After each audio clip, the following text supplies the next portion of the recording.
Hello, everybody. We are back once again for another episode of Around the Hoot, episode 10.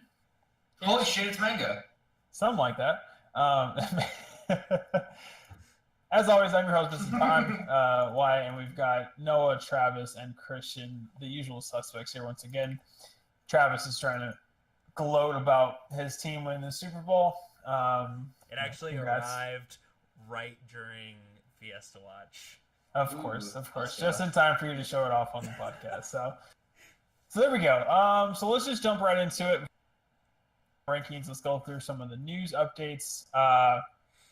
First and foremost, the biggest news, we should probably get it out of the way first. XQC was fined $4,000, suspended. Did this actually happen? No, it happened last podcast. week, and then he was suspended for 4 matches.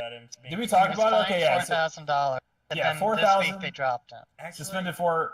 No, we didn't talk. Yeah, I think it happened on like Thursday. It happened on Thursday. Okay, so XQC. Well, so there was a bunch of fines doled out. Taimu got fined $1,000 for his anti-gay slurs on stream.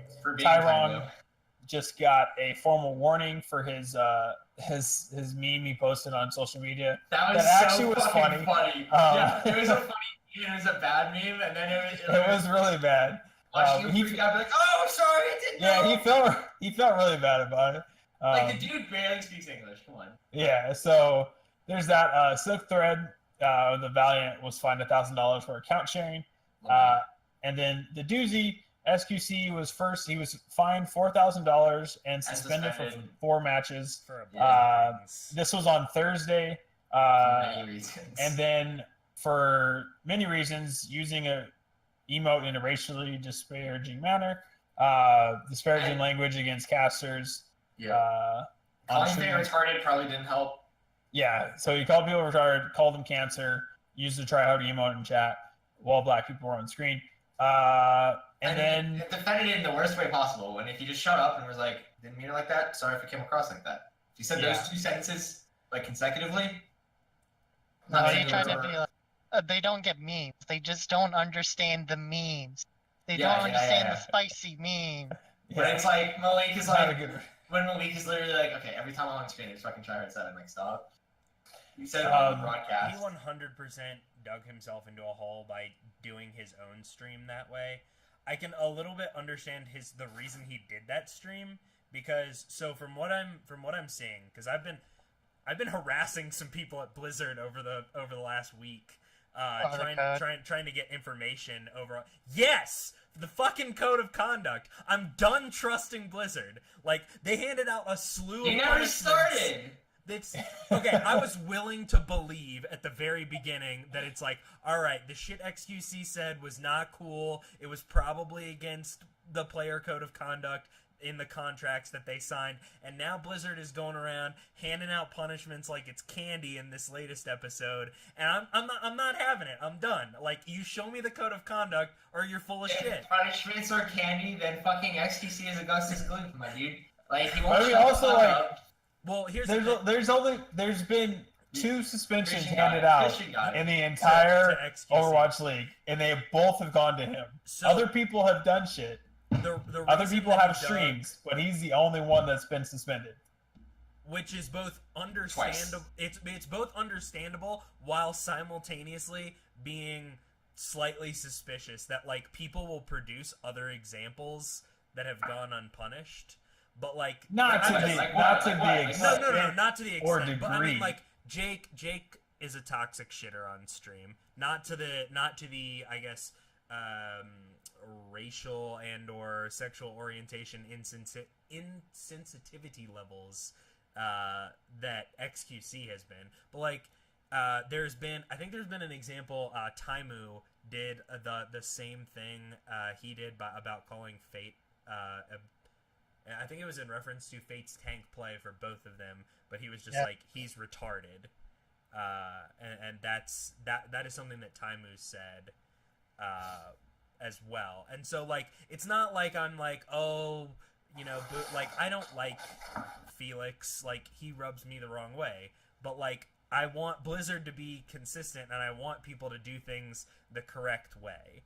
Like, that's my beef. And the thing that I'm having trouble with is that before Felix did that stream where he just dug himself further into a hole, is he tried to appeal to the league, even though discernibly, because of the lack of information that we have, there is no appeal process, which there needs to be one. But I mean, like, at the same time, like, if you get handed a fine based on a code of conduct or rules violation in the NBA, you can't appeal that. You can appeal suspensions for, like, was it a flagrant foul, or like in the NFL, you can appeal, you know, was this intentional? Should I get 12 games for this? And like they do the same thing in the NHL.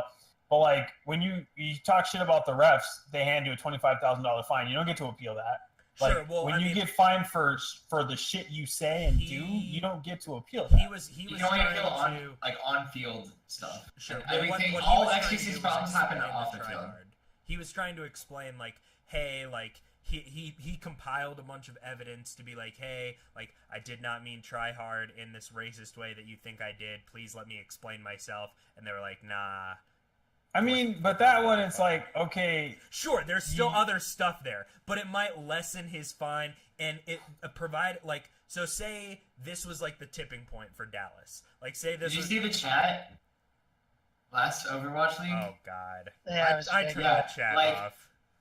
Yeah, exactly. Like, it doesn't matter what XQC's intentions were, he ruined it. I can't look at chat anymore, and I like watching chat sometimes. I never watch chat of any professional event. Usually, that's why I watch shit on YouTube when I can. But like, say for whatever reason that, you know, it could appear to me that the try hard incident was the big one since it was listed first, and so if say he was able to explain that away to the Blizzard people, perhaps, you know, he doesn't get suspended. And granted, Dallas has plenty of other reasons to get rid of him, but say this was the final straw, you could see how, in a way, that might have helped him keep his job for like another week or so. It's not any big strike against him though. It's death by 1,000 cuts. He just does so much dumb shit consistently every stream. He says something that goes to the front page of Reddit. It's something that people can be upset about. And like, I think the big problem with the Triax thing is just like it's either like, it's really hard to defend for it and defend against it because like there's so many different contexts to it, especially like in Twitch chat when you can just kind of spam it whenever. Yeah. And, like, well, yeah, but there's a difference. But there's a difference of spamming it whenever and then spamming it when Malik, the only black person in the Overwatch League, is on the screen. So. No, I know. I'm just saying, like, how would anybody even argue for it and against it in like a code of conduct court or whatever they do? You know, like, so like in a legal sense, like you compile evidence and then it's basically kind of like, well, in this case it'd be Blizzard. So you're essentially trying to convince whomever. So XQC would bring forward like, yo, like here's the other 189 instances of my usage of this particular emote. You know, you can see it. It's basically like trying to get a parking ticket thrown out. Is you're like, look, Your Honor, like based on. Isn't the majority of the problem like his defense of it, not necessarily the use? Yeah. What do you mean? Well, like, I think if he doesn't understand memes, and then like instead of like accepting the reality that like that every time Malik's on screen, try hard 7 spam in chat, or just try hard spam in chat, and that's wrong, right? And he did it too. Either knowingly, as I don't think it was like an act of like XCC wants to be racist now, so he's gonna spam. You just saw people spamming, and his chip brain, like he's like, oh, I'm gonna spam it too. But like, his defense of it like missed the point of why it was an issue in the first place. Yeah, I think he was trying, but I don't think I agree that it's like. To me, I understood where he was trying to come from, but my point is that this poor explanation of his came after Blizzard denied his appeal. Or chance to explain himself, rather. Yeah, but so, I mean, at the end of the day, XQC, he dug himself into a million holes, and he got suspended, and then Dallas said that they were, basically they were tired of dealing with the bad PR, and he got released by the team. So we'll see where it goes in the future, whether or not he ends up on another team, because, I mean, there's a lot of baggage at this point, and a lot of negative press that a team will get if they. He's still better than Nomi. He's still better than Nomi. Yeah, and that's the thing. I think above all, like it's just kind of shitty because he is a good player. If he could just. No. Swoosh plays every game. I think he's better than Nomi, regardless of how many games Nomi plays in a season. Yeah, so it sucks, but we'll see if maybe this is an eye-opening thing for him, and if maybe he'll have a change of heart. Like I said the other day in our chat, I said he's kind of like the Meta World Peace Ron Artest of the Overwatch League. Like maybe he's gonna have a moment where he comes back and after running into the stands in Detroit, he's like, "Oh God, it's okay now. Like my name is Meta World Peace. I'm reformed. His name is I am reformed now. Yeah, Meta World Peace IRL reformed. It was the funniest thing. I love it. So we'll see what happens. But that is the biggest news that happened. Imagine if Twitch chat was around when and like NBA was on Twitch during the can you imagine? Days. Oh, that'd be so good. I want it. That would have been the best Twitch chat ever, because that was one of the craziest things I've ever seen. What emote would they have spammed for Ron Artest started punching fans? The what face, maybe? Well, I was gonna say what face is probably. Yeah, that's what I would have. No, Poggers. It would have been Poggers. Oh, no, that's true, Poggers. Yeah. Anyways, Monk S. Yeah, no, that'd be a good one too. Yeah, maybe like Monk S when he first got up, and they were just like Monk S, and then when he went into the stands, then you're just like PogChamp, and then everything just popping off. God. Bible thumb. Okay. So we had that, and then sad news. Sad news. San Francisco made a couple acquisitions. They picked up Moth and Architect. So good pickups for them. What was that? Moth is a support, correct? He's a support, yeah. Good. So I think those are good pickups for them. Did we talk about OGE? Was that a pickup official last podcast? Yes. Hold on. Let's finish talking. Okay, shut the fuck up about Dallas, Travis. Let's talk about any other team for more than 10 seconds before we go back to these dumbasses. Sorry. We did. I think we did talk. It was official last week. So we talked about that. Moth and Architect. Moving on. And in addition to that, the Shock also announced that they will be playing Sinatraa literally the first chance that they can. Let's go! I'm so ready for Sinatraa. He turns 18 on the 18th of March, and he will be playing in their very next game on the 23rd. So, okay. Sinatraa and Architect. That's fucking scary. That's like one day before we get there. Low-key. Yeah. Actually, I lied. It's on the 20. His first match is on the 21st. So he plays next Wednesday. Okay. So he's coming sooner rather than later. So that'll be fun. They need some help, and both with their acquisitions and with him. And then Super turns 18, I think, towards the end of March. So that's even bigger in my opinion. So he'll be playing Stage 3. I'm sure if they're bringing in Sinatraa like 3 days after he turns 18, I think we're 100% Super is playing the day they take Super is an immediate upgrade over Nomi or Nevix, whichever one. Super is just like a god tank, either flex, off tank, or main tank. And I just need to quickly reiterate the problems we have with this team aren't necessarily the DPS, although the Baby Bay era makes you rely on Baby Bay, which in turn means that Dante has to pop off every game, or else, like, they have nothing. Because we certainly don't see Siegel doing anything. Yeah, Baby Bay needs zero pressure on him in order to carry. So Dante has to create a zero pressure environment for Baby Bay, which is pretty difficult. But Dante's been playing out of his mind. But like, Architect is a projectile god, right? This guy is insanely good. Sinatraa is insanely good.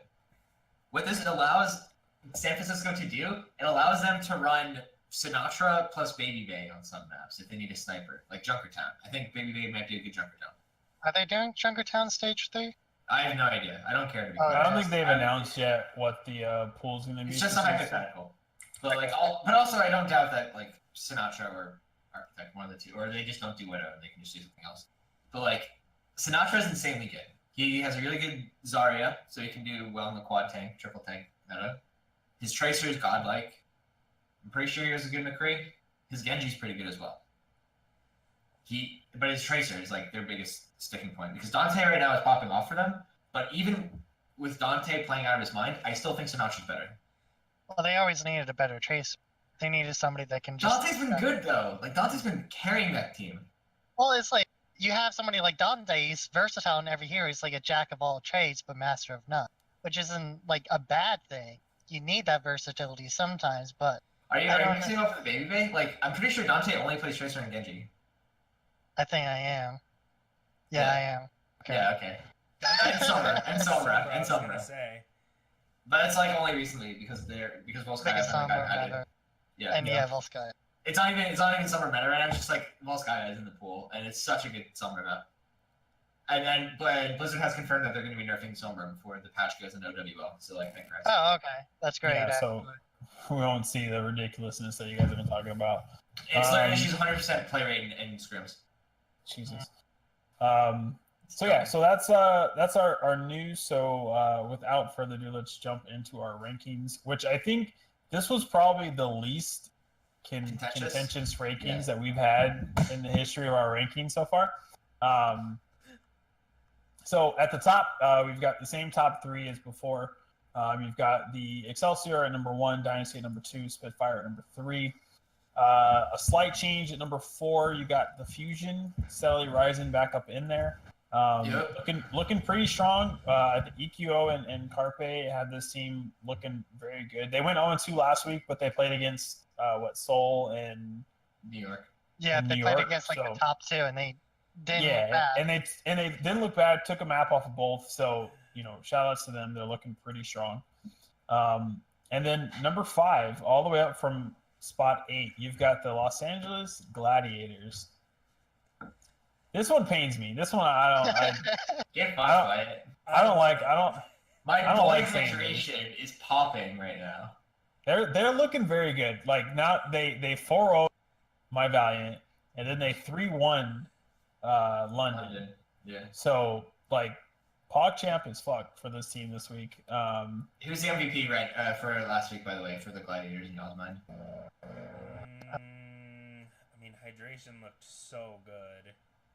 But like, I still think it's Fisher, but like, Hydration close second. Hydration looked good, but you also have to think like, as the DPS, like, there's somebody out there who's making space for him. Fisher went nuts against his own team. And I was gonna say, and I don't think iRemix would ever have been that guy who makes enough space for Hydration. But he has synergy with Beastu! Come on, man! I mean, iRemix didn't play in the London match, and I think that kind of tells you something. I was gonna say, is that why Slasher keeps saying that the Gladiators are shopping his contract? Yeah. Like, the disparity between, like, iRemix and, like, Fisher. Fisher has been huge for that team. Fisher was a top 5 tank in the world before he went to Gladiators. iRemix was not top 5. Like that's probably, I think, of all of the acquisitions we've seen so far, like that's the biggest one. There are Koreans who weren't in OWL that I would put above iRemix. Americans that were in OWL that I would put above iRemix. So Gladiators, as much as it pains me to say, they look pretty strong there at number 5. But right behind them are the Valiant at number 6, holding strong. Yeah. Still saved your asses from being at number 9 this week. Yeah. That's the story of LA though. Like they're not looking too hot. Soon. They're not looking too hot. But hey, look, as long as they can keep steady, you only need top 6 to make playoffs in June or July. So we'll see what happens there. But we got 2 full stages left to go. Okay, we're at 6 right now. I'm okay with it. I want to hate the Valiant, but they have like a bunch of my favorite players. That's like every LA. What are you talking about? I like Soon. I like Unko. I like Fate. Fate's alright. I've kind of cooled off on Fate. I like Envy a lot. I appreciate now what Envy has to do to make it work. After Fate, after I saw him when they played the Dragons and he rampaged himself off the side of Hanamura, I was like, that was interesting. That was a play that I would make.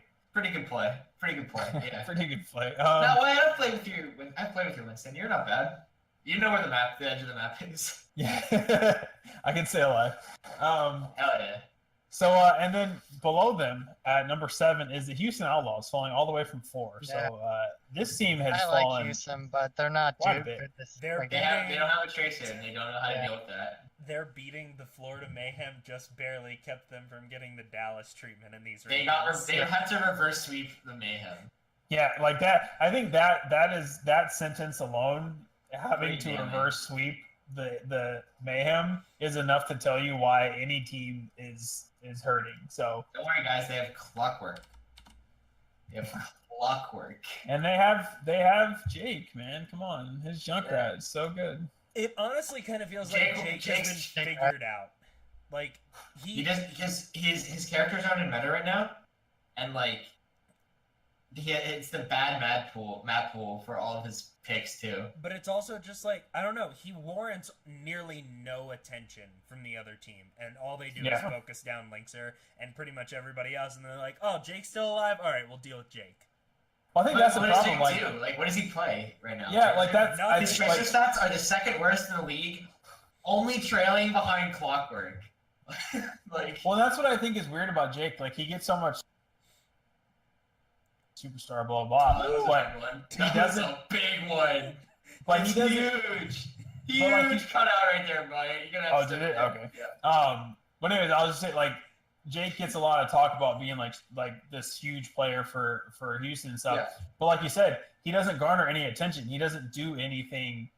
His play doesn't match like what this stature that he's been given. You know? Well, but look at stage 1. When he was playing well, Outlaws was a top 3 team. Yeah, true. I think it's funny because anybody who didn't like Jake, who was sitting there going, his hero pool's not deep enough, and he, you know, in stage 1 he would like switch over to Genji and stuff like that, and people would be like, see, against Dallas. His He's hero over to pool's Genji against fine. Dallas. And now Like, all the people come who on. are like, he has no hero pool are sitting there like, It's not that he has no hero pool. It's just his pool doesn't include the one character you need. Can he play Reaper, or is that Linkser's job? That's more Linkser. Fuck.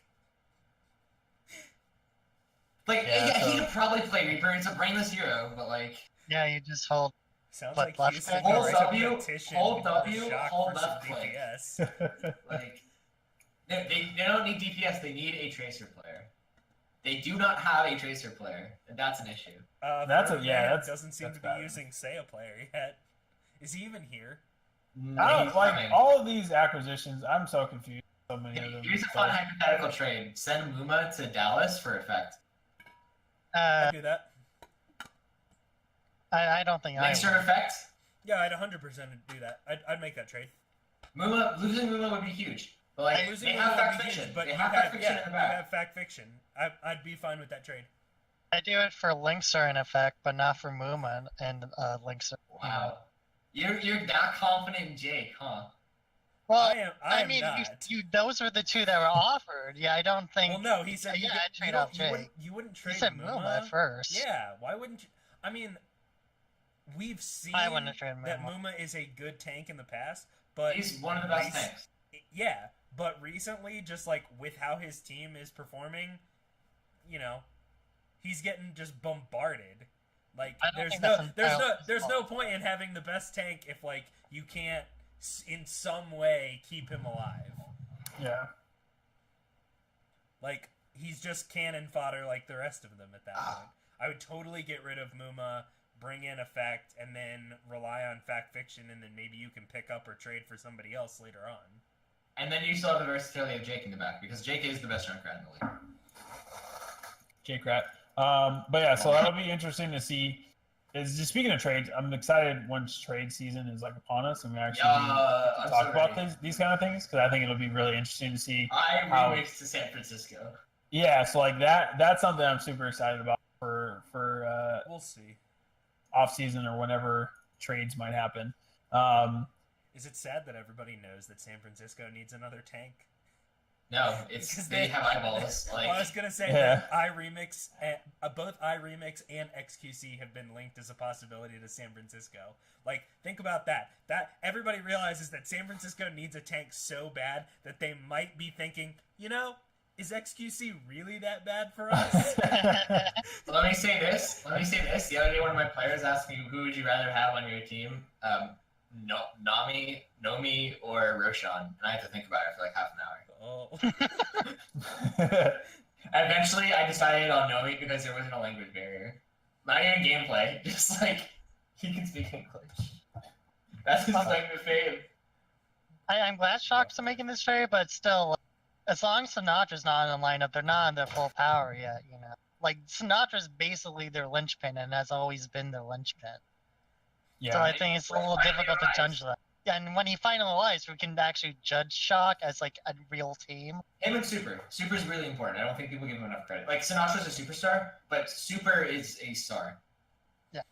Yeah. Yeah. So I mean, come next week, and then looking into Stage 3, we'll have a full picture of the Shock. So that'll be interesting to see. And then back to the rankings. Number 8, we've got Boston Uprising, who are again.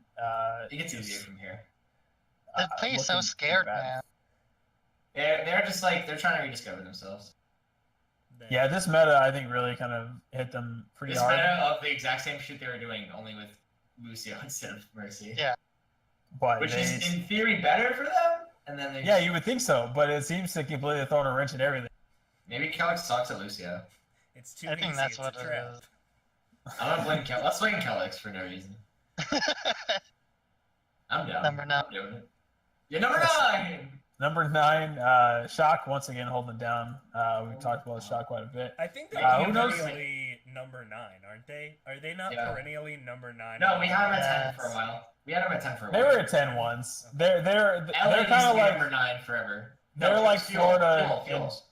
They're like Florida and Shanghai, who just kind of fluctuate between two spots. They've been getting better even before Sinatra and Super get involved. Yeah, exactly. Before Architect, holy shit, Architect Sinatra's gonna be nuts. I won't stop talking about it. Well, you have to, because we gotta talk about the Florida Mayhem, number 10. Let's go, Florida! They won. They finally won. How satisfying was that for them? Because Dallas decided to Bastion cheese, and they were like, "Fuck you, we're still an Overwatch League team." Okay, to be fair, I don't think that cheese necessarily lost them the game or that series. I think it was the fact that they looked so garbage as a team in general. The comp didn't matter so much. They could have run any comp. They could have run standard. It definitely sweetened the win, though. What do you mean? Nobody gives a shit. It's just shit you do. What? If you think somebody's trying to disrespect you and then you go and beat the shit out of them? That wasn't a disrespect strat. Okay, against Quad Tank, May, Bastion, you fucking wall off the choke. What are their tanks gonna do? They're gonna get fucked. It was a good read on. This is what Dallas thought that the comp would be, or I think a lot of teams are starting to use the Orisa Widow Junkrat pick comp and holding up high on clock platform, and Dallas thought this is what our counter is. This is what Dallas does forever. They had these weird ass counters, and it's this is what they do. Just let them do their thing, right? Seems like cheese. Yeah, whatever it was, it did not work out for them. They lost that game and then ended up losing the series. So that was kind of Dallas's teamwork sucks. Yeah, and that was the final straw. Do not blame it on a comp, because that comp could have worked easily. I guarantee Soul would not run that comp, because Soul only does one thing. But if Soul did run that comp, it would be wildly more effective. That's just Dallas for you. Speaking of Dallas, they have dropped to 11. They were the tanker that allowed the Mayhem to finally break out of the bottom 2 for once. Which is huge, because Mayhem isn't playing Shanghai this stage. Yeah. Yeah, exactly. So Dallas huge feed. Yeah, we've talked about Dallas a lot. I think we've kind of talked them into the ground at this point. They're at number 11. Not Shanghai. And Shanghai, they haven't won a single game, so how can you give them any? They've won maps. They've won what, 8 maps? They were also without Dia this week. Yeah. And this is it weird that Jushu is their best player? It's so funny. Like whenever they are missing somebody, it's like Jushu flex, and he does pretty adequately, to be honest. Is it obvious that they're hurting without their best DPS player? Hell yeah, but like they're just running triple tank every time, and it's like kind of working. They're losing, but it kind of works. Now. So yeah, Shanghai 0-16 at this point. Let's go. I'm curious how long it's gonna be. Like how deep into this hole are they gonna go before they actually win a single game? Deep. I'm thinking. Are we thinking over or under 20? 20 straight losses? Or yeah, like do you think they're gonna win a game before 20? I mean, that's 4 games from now. I was gonna 4 games from now. Because they're 0-16 at this point. I think they're gonna win. Their first win will come in stage 3. Yeah, so they'll go at least 20. Okay, so then yes. In Noah's book. I was gonna say over then. Yeah, over. That's what I'm thinking too. I don't think they're gonna get it this stage. I think stage 3, once they have their kind of, hopefully, if they have all their pieces, they might actually be able to do something. They're not going to make the playoffs, but they'll do something. They'll improve. Now that they have a coach that doesn't suck, and now they have enforcements coming from Korea. Exactly. Right. So, so that's that, and then that's all cool. So let's jump right into our predictions. So, not a ton of disagreement between a lot of us here. We all sucked last week. Yeah, last week we were all 7-5. I thought it was interesting. Travis made the 2 contrarian picks, one of which paid off. We still ended up 7-5. Yeah, because Why'd you go contrarian on New York, dude? They're the best team in the league. We talked about this last week. Go watch last week's podcast. I know. I just want you to say it again, and then Bass can how wrong you were. He was wrong. It's fine, but like I said, he called the Gladiator. We all sucked on a lot of the rest of them. So yeah. There's that. So yeah, this week, opening the week, we've got Boston versus Dallas. Travis still has faith in Dallas. Why? Okay. Travis is stuck in an abusive relationship against Boston, who's their 2 wins. I mean, they lost to Florida. I don't know how you can say that. Yeah, like look at it from the other way. Boston will win because they're playing against Dallas. Like, it's not Dallas favored in any sense. I mean, I don't like what I've seen from Boston. I'm not impressed. Like granted, we saw Dallas lose to the Florida Mayhem 3-2. Dallas is bringing in new players. Obviously, they can try new strategies. Ew. Hopefully, they will change. OG, he wasn't there. He's suspended. He's suspended. OGE is suspended? Yeah, he was a counter strike. He did boosting in Korea. I'm gonna look it up now, and I'm gonna put the link in chat. Did they finish? Did they actually punish him for that? Because I know that it was brought up. I didn't see any formal announcement from. I know he was accused. I don't remember. Yeah, he was accused. Actually... I remember that. I'm pretty sure. I'm gonna go with 99% sure that he was not punished. Regardless, he's not gelling with the rest of the roster. I don't think it's gonna be that immediate of an upgrade over time. He was not punished. Actually, no, it will be because time isn't a tank. But I think the map pool just favors Boston too. If you look at it. You know, it's Volskaya, Lijiang, Kings Row, and Gibraltar. I don't know. Boston's been okay in those maps. Those look like good Dream Casper maps. Yeah. Like if I see Boston working, it's on those maps. But they have a lot of room to play. Dallas still doesn't have any consistency from their tanks or their front line.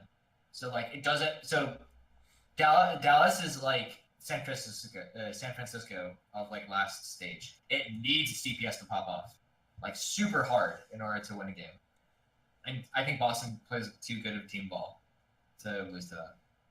I mean, I'm just not impressed by Boston. 4-0 wins over Florida and Shanghai don't really, tickle my. At least they beat Florida. Yeah, no. They did beat Florida, but I mean, like Dallas has beat, Dallas beat the Gladiators at the beginning of the season.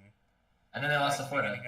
Beginning of stage, or earlier in the week, wasn't it? Something like that. They beat Gladiators in the week 1 stage.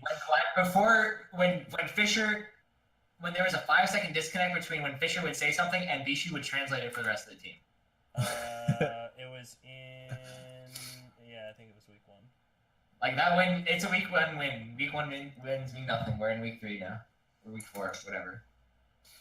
So yeah, we'll see if Travis can make some ground on that. But like by that logic, like Boston beat Florida in week 2, and Florida has started to look better as the weeks go on.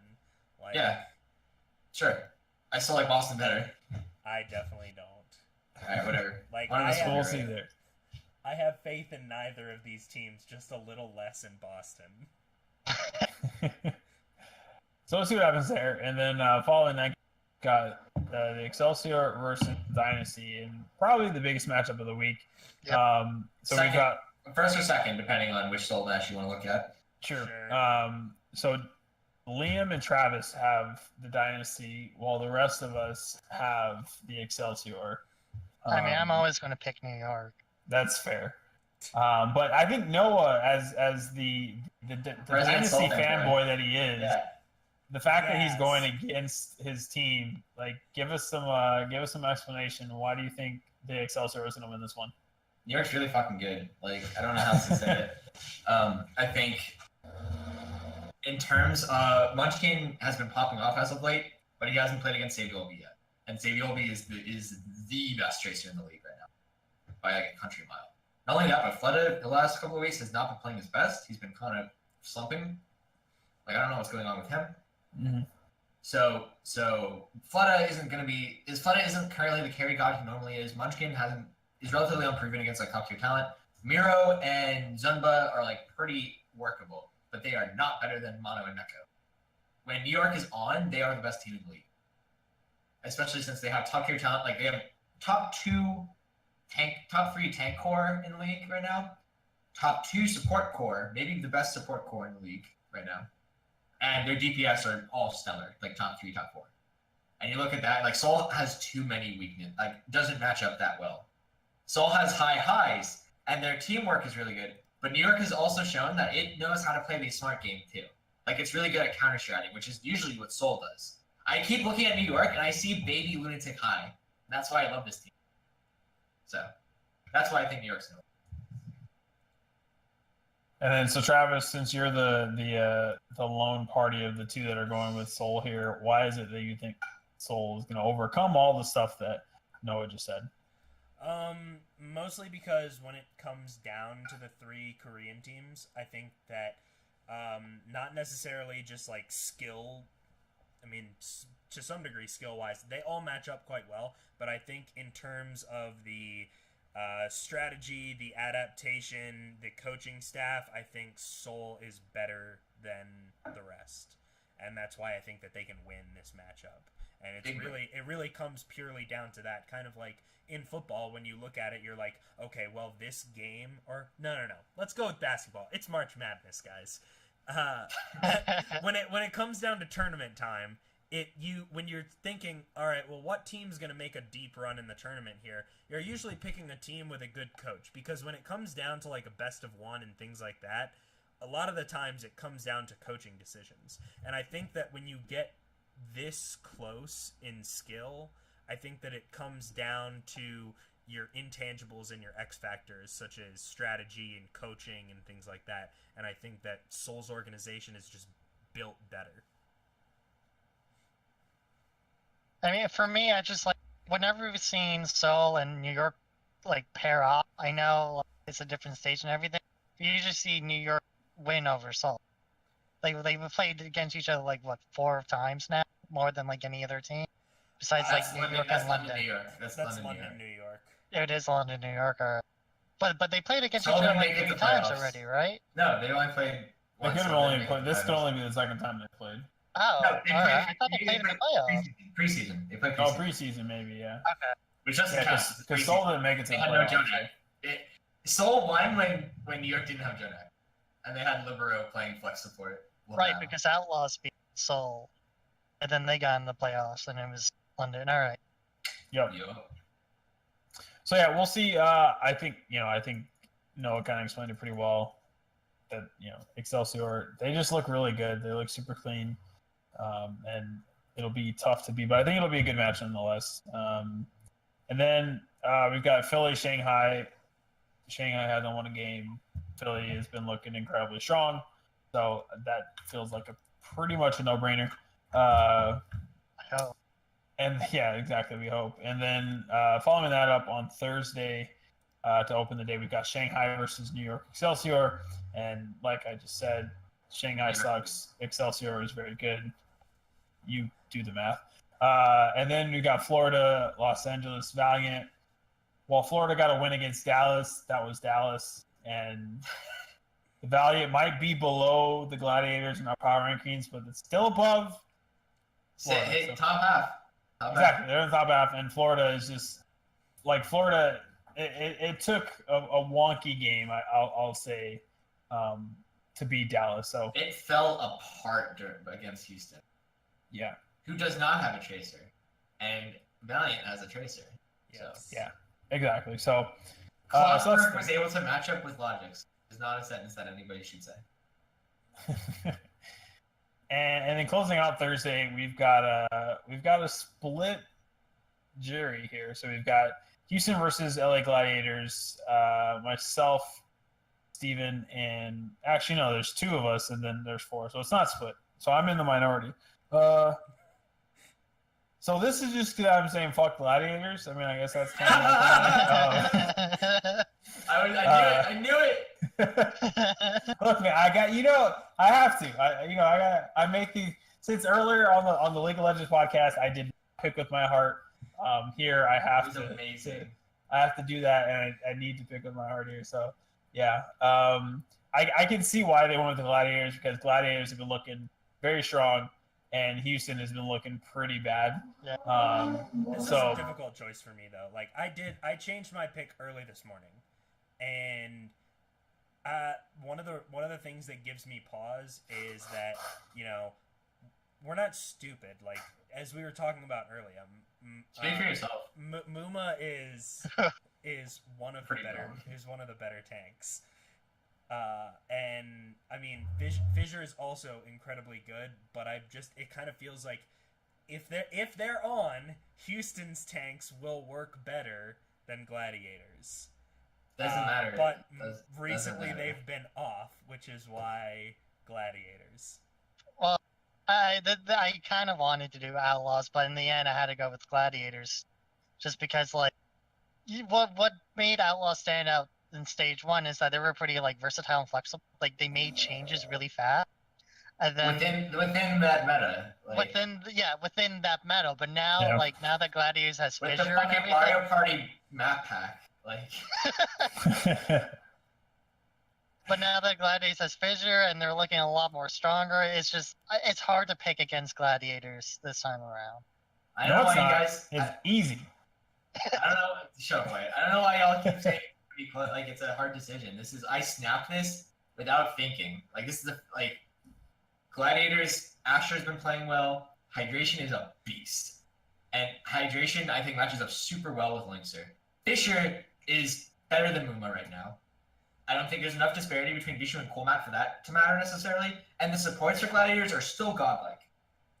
Big Goose and Shaz have been popping off all season long, and you have to respect them. And Did you also snap in Valiant over Gladiators last week? I thought about it.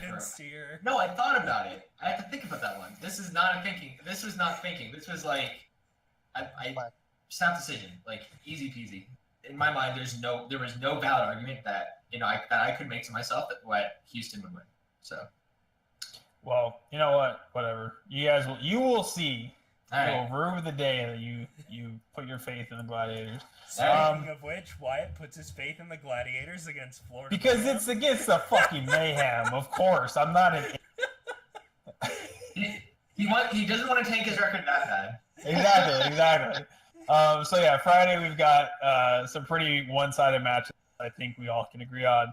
Gladiators over the Mayhem, and then you got London over the Shock, and the Valiant over Boston. And then Saturday, we've got another Korean showdown between Seoul Dynasty and the London Spitfire. This one, myself and Travis are in the minority with London, whereas the rest of the field are picking Seoul.